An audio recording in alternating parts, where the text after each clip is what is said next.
Crypto is crashing, and on the hourly chart, Bitcoin dropped from $50,000 all the way down to $41,000. This is a very big loss on the hourly charts, and because of this, Bitcoin has lost its $1 trillion status once again, currently trading with a market cap of $890 billion. And along with this, the rest of the crypto market tanked as well. And part of this crash is due to $1.97 billion in longs getting liquidated. And this is done through leverage trading. And I'll quickly review what this actually means. And something that I want to say about leverage trading is that it is extremely risky and I do not recommend it. And also, I'm pretty shocked to see how many people on YouTube promote leverage trading and have affiliate links for leverage trading. Yes, you can make money with it, but it is extremely high risk. So when it comes to leverage trading, you are borrowing money in order to make more profit. For example, let's say I had $1,000 to invest and an asset went up 10%. I make $100.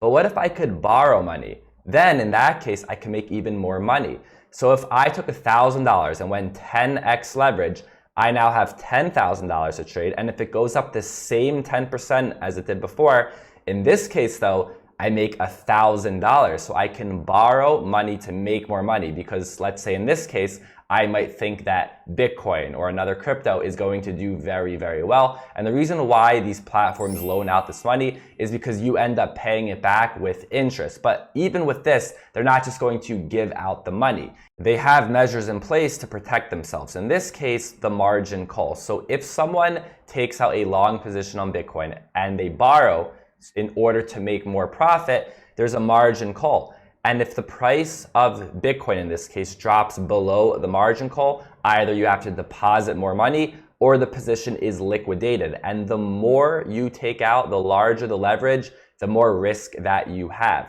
So there's less room for error. For example, let's say someone just took out 2x leverage. They might start up here, but as they take out more leverage, 5x, 10x, 100x, they start closer to the margin call and there's less room for error. So right now with crypto and Bitcoin and everything going well, people took out these large positions, they got very greedy, and eventually the market corrected. And we're seeing now that the markets are tanking, right? And this was one of Bitcoin's biggest one-day drops since the 50% crash of May of 2021. And Binance led the pack of long liquidation with 611 million, OKX with 581 million, and BitMEX with 120 million. Eventually, we get greedy, the markets will punish us.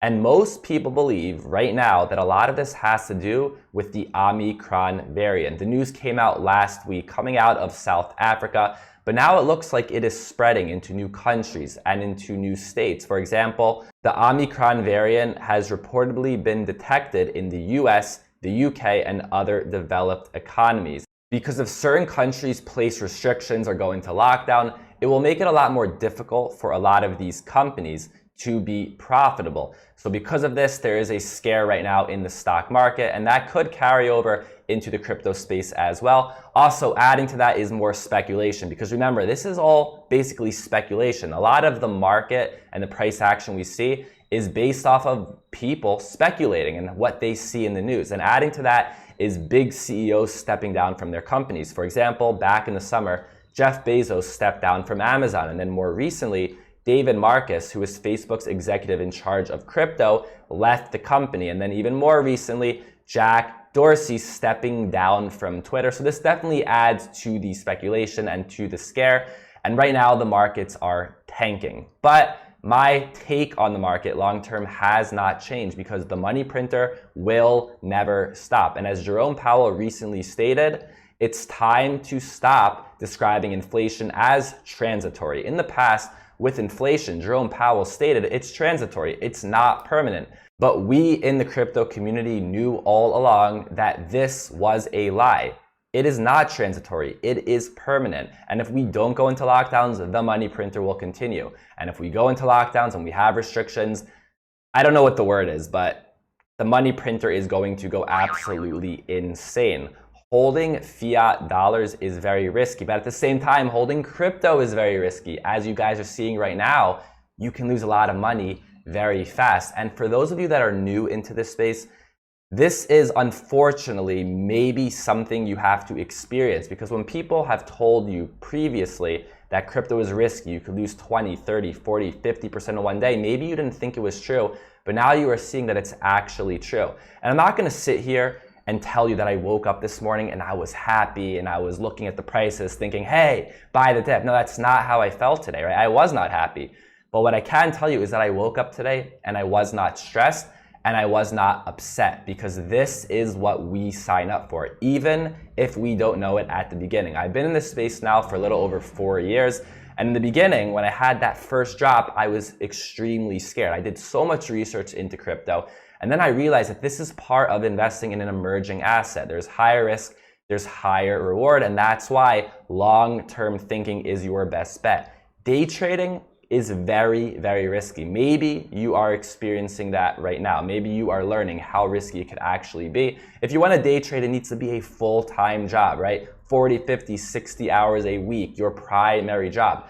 Outside of that, maybe swing trading, but the best bet is long-term. And yes, these are very risky markets if you are used to traditional investments such as the stock market. So start thinking long-term, and also understand that if what happened today scared you, this will happen again. But when you understand what is to come, when you expect it, you are not as stressed or as shocked, and you prepare for these days, right? You don't go super heavy, you don't over leverage yourself to then end up just losing all your money, in a very short period, right? You start actually thinking more practical, and you're actually more efficient as an investor when you understand that this will happen again. We will have in the future 10, 20, 30, 40% drops, and altcoins will be even worse, right? So when it comes to these bigger coins, this is what we see people buy the dip. For example, prior to this current dip, we saw Michael Saylor and MicroStrategy buy Bitcoin. Of course, the purchase that they made is down now, but they have been doing okay because MicroStrategy has been dollar cost averaging over time. El Salvador bought another 150 Bitcoin worth $7.3 million. So in the news, you see that big companies buy Bitcoin, but what about altcoins and NFTs? As you guys know that watch this channel, I like altcoins and I like NFTs, even NFTs that are extremely high risk, high reward, and I buy them, but I buy them in a very specific way to protect myself for exactly what's happening right now, these massive drops. While Bitcoin drops 15, 20, 30%, we see altcoins that can drop 50, 60, 80, 90%. And I want to participate in altcoins, but I also want to protect myself. And if you want to do the same, if you want to buy altcoins and you want to buy NFTs, but at the same time, you don't want to lose 90% of your portfolio, make sure to go ahead and watch this video, link right above and in the description down below. I hope that you guys have a great day. Thank you for listening, and I'll see you next time.